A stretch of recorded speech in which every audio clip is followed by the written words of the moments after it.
Hello everyone, what a show we have tonight. The NBA playoffs are finally set. Yes, I say finally. My boy LeBron over here, he's got a gray beard now.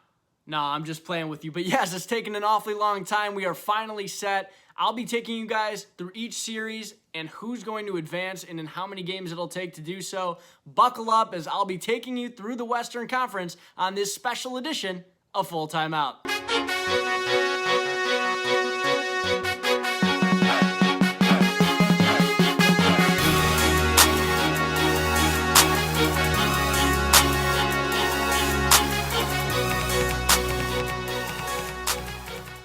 First, let's dive into the Lakers versus the Portland Trailblazers, the 1 versus the 8 in the West. Portland is the hottest team right now inside the bubble, led by Damian Lillard, who has shown that Dame time happens all the time. This team consists of a strong backcourt with CJ McCollum alongside Lillard. Not to mention, Carmelo Anthony is playing his best basketball since his 2016 campaign with the Knicks. The Trailblazers are one of the top 3 teams in the bubble when shooting beyond the arc. The Lakers are still without Avery Bradley. Rajon Rondo will be suiting up with the team during this series, and boy, do they need him back for their perimeter defense. If there's one thing basketball fans shouldn't do, it's doubt LeBron James. The Kings' record in the first round of the playoffs, 12-0, impenetrable. Not to mention, he's in good company with a finally reliable and competent, yes, competent, number 2 in Anthony Davis, not Kevin Love. It'll be the Lakers in 6. The 2-seeded Los Angeles Clippers are set to take on the 7 seed in the West, the Dallas Mavericks. This should be an exciting series for 2 reasons. 1, because the Mavericks fun to watch offensively, but 2, because Luka Doncic is going to get a taste of what it's going to be like if he wants to win in the Western Conference. Clippers are led by Paul George and Kawhi Leonard, 2 players who have found themselves in the top 10 in terms of NBA talent. Has Kawhi Leonard really made his presence known, a Finals MVP, and what he's been able to do with the Toronto Raptors last season and in the postseason overall. These 2 are a great tandem, but I look to see the depth as playing a bigger role here for the Los Angeles Clippers. This team has one of the deepest benches in the league. When those 2 aren't on the floor, this team still feels confident that they can get the job done. Mavericks are led by Luka Doncic and Kristaps Porzingis, who stepped his game up here in the bubble, who maybe had some people thinking his career was in jeopardy coming off that torn ACL after it really revitalized his career, as Rick Carlisle brings boatloads of postseason experience. My prediction for this matchup, Clippers in 5. The 3rd-seeded Denver Nuggets are set to take on the 6th-seeded Utah Jazz. The 2 teams have met in the postseason 5 times prior to this year. The Jazz most recently won in 2010. So will this series end in a similar fashion? 3 words.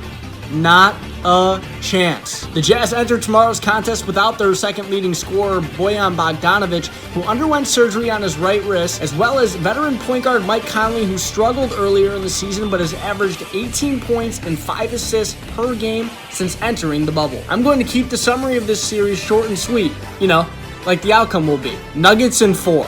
One of the most talked about postseason matchups in the NBA playoffs in recent memory will finally come to fruition. As highly anticipated as this series has been, I believe it most certainly won't disappoint. Chris Paul and the 4th-seeded OKC Thunder taking on James Harden, Russell Westbrook, and the 5th-seeded Houston Rockets. As many of you may recall last season, OKC agreed to trade Westbrook to Houston for Chris Paul, first-round picks in 2024 and 2026, and pick swaps in 2021 and 2025. Yes, that's a mouthful.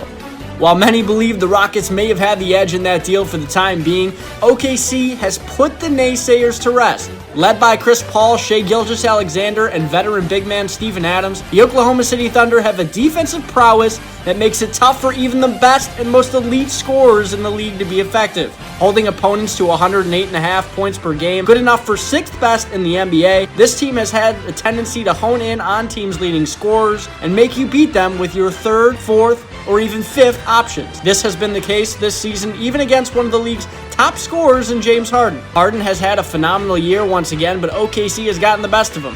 Some may even say this is his kryptonite. In the 3 matchups Harden has faced this team this season, 28 points, 5 boards, 5 assists, on 32% shooting from the field and 15% shooting from deep. All of these numbers are well below Harden's averages. To make matters worse, the Rockets look to be without Eric Gordon and uncertain about the status of a banged-up Russell Westbrook who's dealing with a quad injury. The 4 over the 5 seed is not normally an upset.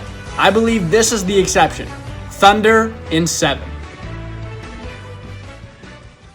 Thank you for tuning in this week, Full Timeout fans. If you like what you see on the show, be sure to like, toss us a follow, and check out our new TikTok at Full Timeout. Lots of sports content for you guys posted daily. Thank you for all your support. Stay safe, be confident. We'll see you next week.